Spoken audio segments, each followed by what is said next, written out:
Hello everybody, welcome back to my channel. Today I have another video for you guys from Swagkage. This one explaining the tailed beast bomb. In my opinion, probably one of the most destructive abilities in the entire Naruto universe. And we're going to be watching this because, kind of like a lot of abilities in Naruto, there's surprisingly a lot of complexity when it comes to this technique. So we're going to be watching this video from Swagkage, and hopefully you won't have any confusion as to what the tailed beast bomb actually is. Yo, what's going on, everybody? Swagkage here, and welcome to today's video where we're going to be talking about the Biju Dama, the Tail Beast Ball, Tail Beast Bomb, whatever. It has a lot of names, but no matter which one you use when you're talking about it, people are generally going to know what you're referring to. Random side note before I start the video, the Biju Dama, it suffers from the same name change during translation as the Genki Dama does. Biju Dama means Tail Beast Ball, as Genki Dama means Spirit Ball. Yet both the localization teams for Dragon Ball and Naruto thought the names would sound cooler if Ball was replaced with Bomb. Yeah, see, that's actually a problem, and it's one of the reasons why a lot of people have issues when it comes to translations, and whether it's translations for the manga or translations for the anime, they always change things, and because of that, you lose author intent. You know, kind of like what he said right here. It actually, Biju Dama actually translates to Tail Beast Ball, but they thought Bomb sounded cooler, so they completely changed it, even though that's not what the author intended, and it's why so many people usually have problems, and they have problems with it because that's why there's so much confusion, because they change things, and you end up losing what the author originally meant because of that. And it's why there's so many misconceptions when it comes to anime and manga fans, or why so many of them are confused, because, well, they look at either Viz's translations or the Funimation dubs or any other dub, or sometimes even in the sub, whether it's from Crunchyroll or whatever website you're watching it on. The people who translate it, they always have reasons for changing it, and because of that, like I said, you lose what the author originally intended, and people end up being either being completely misinformed or have misconceptions as to what the author originally intended with whatever he wrote. So yeah, just want to say about that.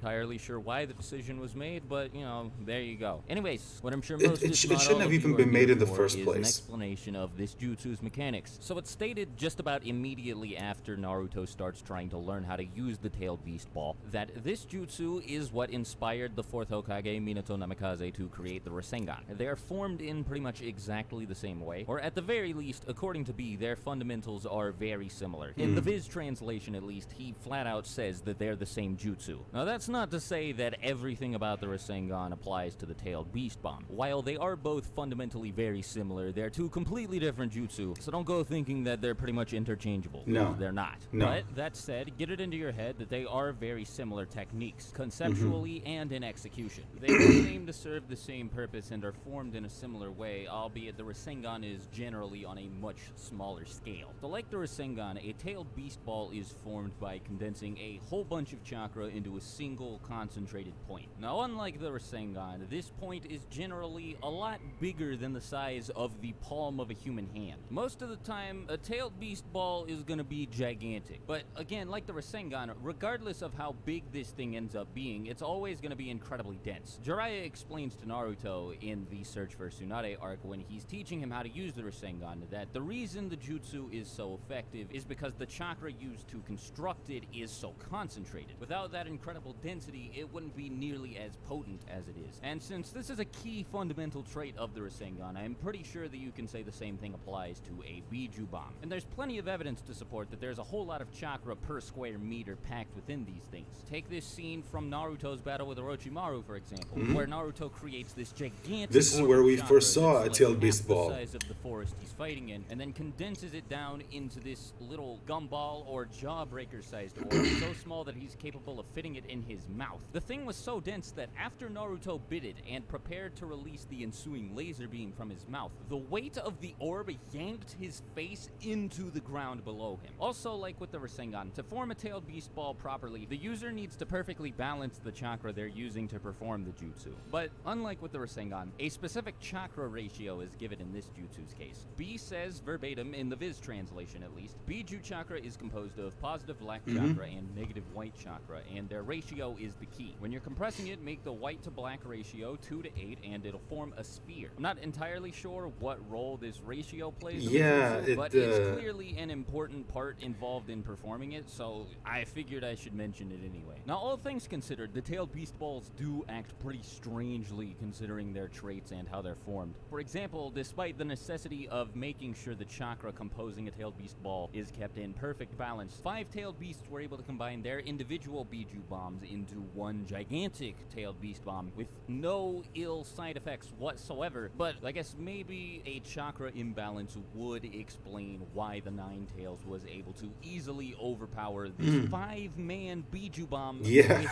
just a single one of his own. That's just a theory, though. I'm, whatever, just putting it out there. Not claiming anything's fact here. But, I mean, it would kind of make sense because the tailed beasts were actually being controlled by Obito, and you could say that Obito doesn't necessarily have experience being a Jinchuriki and doesn't really have a lot of experience, excuse me, with creating a tailed beast ball. So you could say that maybe it wasn't as potent as it could have been, which probably explains why Naruto with just one half of Kurama was able to knock away, like they said, 5 Bijudamas with just, well, actually it's 1, 2, 3, 4, yeah, 5. Wait, didn't, whatever, 5 tailed beast bombs with just his one.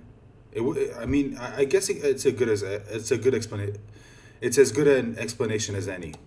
Another thing that's weird is despite the fact that these things are incredibly dense, and the series has never indicated that the person who conjures a tailed beast bomb is able to telekinetically control it after it's been fired, these things move incredibly quickly through the air, across the ground, or whatever else. Like, really fast. I mean, I guess since they're pure chakra, they seem to defy gravity, since the tailed beast bomb that Naruto turned into a laser and fired at Orochimaru didn't sink to the ground until he put it in his mouth, so maybe they're only affected by gravity in certain circumstances, or maybe the creator of a tailed beast bomb does have control of it after it's created. I mean, who knows? Once again, don't have a whole lot of insight into this part of the jutsu, just thought it was worth pointing out. Now, what's not surprising is that these things are really powerful, though I think that goes without saying. They are mountain busters, easily, and even when Naruto used it in his 6-tailed version 2 state, he was able to blow up a decent chunk of Konoha, despite the fact that he hadn't entered full tailed beast mode yet. Speaking of, I doubt I need to clarify this, but the tailed beast ball can only be used by tailed beasts, or Jinchuriki who have mastered the tailed beast transformation. Naruto initially struggled with using this jutsu because the Nine Tails wasn't willing to cooperate with him, and because of that, it was very difficult for Naruto to properly balance his chakra the way he needed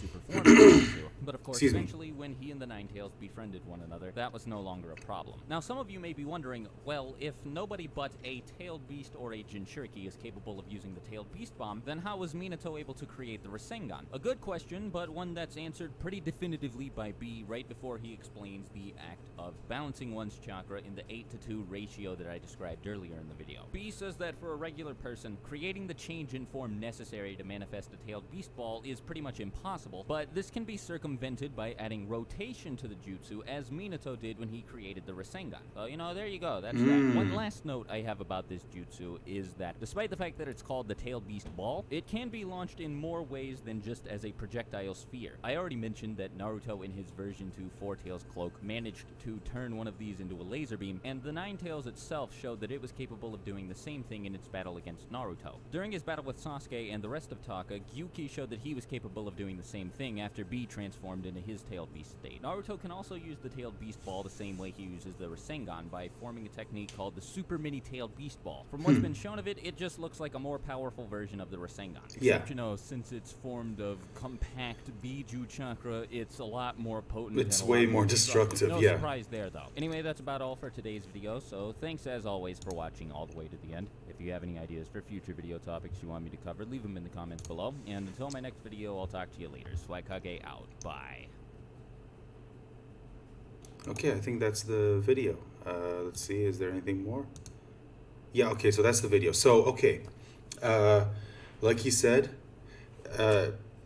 there's pretty much everything you need to know about the tailed beast ball. Actually, he himself even called it a bomb, but I guess that's because that's what most people kind of know the ability as. So yeah, I hope that explains it, and I hope you guys enjoyed the video. And if you have other videos you want me to watch, just let me know about it in the comment section down below. Like, share, subscribe. Bye for now.